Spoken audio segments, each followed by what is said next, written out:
আচ্ছা, তোমরাও কি এরকম ভাবে আইসক্রিম খাও? চলো আজকে তোমাদের সাথে সরস্বতী পুজোর ব্লগটাই শেয়ার করব। তো হ্যালো এভরিওয়ান, আমি সাথী, ওয়েলকাম টু মাই সরস্বতী পুজোর ব্লগ। সেই ছোটবেলা থেকেই সরস্বতী পুজোর দিন ভোরবেলা উঠে হলুদ মেখে স্নান করে একটা শাড়ি পরে চলে যেতাম স্কুলে অঞ্জলি দিতে। আর আজকেও দেখো সকাল সকাল উঠে হলুদ বেটে নিচ্ছিলাম, হলুদ মেখে তারপরে স্নান করে যাব অঞ্জলি দিতে। ছোটবেলায় আমাদের বাড়িতেই পুজো হতো, এখন তো আর আমাদের বাড়িতে পুজো হয় না, তাই জন্য বাড়ির পাশে একটা বাড়িতে পুজো হচ্ছিল, তো সেখানে গেছিলাম অঞ্জলি দিতে। ব্রাহ্মণ টাইম দিয়েছিল আমাদেরকে 8টায় আসার, তো সেখান থেকে 10টা বেজে যায়, তাও ব্রাহ্মণ আসে না। আমার না অনেকটাই লেট হয়ে যাচ্ছিল, তাই জন্য আমি চলে আসি বাড়ি এসে আমাদের বাড়িতে পুজো দিই। তারপরে বৌদি ফোন করে বলে যে ব্রাহ্মণ চলে এসছে, তুমি আসো।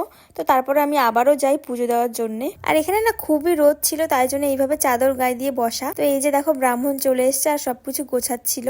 তো তারপরে সবাইকে একটা করে ফোঁটা দিয়ে দিল। তো ফাইনালি আমাদের পুজো শুরু হলো। তারপর অঞ্জলি দেওয়ার জন্য সবাইকে ফুল দিয়ে দিচ্ছিল। আর এই যে দেখো আমি ফুল নিয়ে নিয়েছি। আর ফাইনালি আমাদের অঞ্জলি দেওয়া কমপ্লিট হয়ে গেছে। এবার সবাইকে একটা করে চন্দনের ফোঁটা দিয়ে দিয়েছিল। পরে আমি বাড়ি চলে আসি, বাড়ি চলে এসে রেডি হই। সরস্বতী পুজোর দিন ঘুরতে যাব না এমন কি হয়, দেখো রেডি হয়ে একটু ভিডিও বানাতে যাব, তার মধ্যেই ওরা চলে আসে। তারপরে আমরা বেরিয়ে পড়ি ঘুরতে যাওয়ার উদ্দেশ্যে। আমরা এসেছিলাম ক্যানিং মৌখালি ব্রিজে। তো মৌখালি ব্রিজে না আমি কোনোদিনও আসিনি, এই প্রথমবার আমি এসেছি। আমি ভেবেছিলাম সরস্বতী পুজোর দিন সবাই হয়তো দূরে দূরে ঘুরতে যাবে, এখানে হয়তো একটু ফাঁকা থাকবে, কিন্তু না, এখানেও অনেক ভিড় ছিল।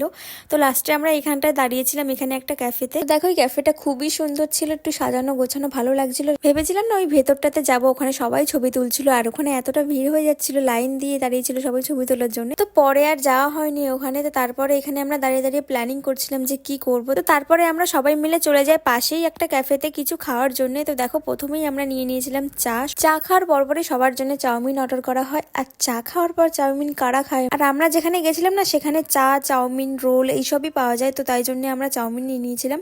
তো এই যে দেখো আমাদের খাওয়া দাওয়া কমপ্লিট। এবারে আমরা চলে যাব ক্যানিং ব্রিজে। আর যেতে যেতে তোমাদেরকে চলো দেখাই কতটা ভিড় হয়েছিল সেই দিন ক্যানিং মৌখালি ব্রিজে। মুখের অবস্থা খারাপ হয়ে গেছিল, কেননা বাইকে কখনো চুল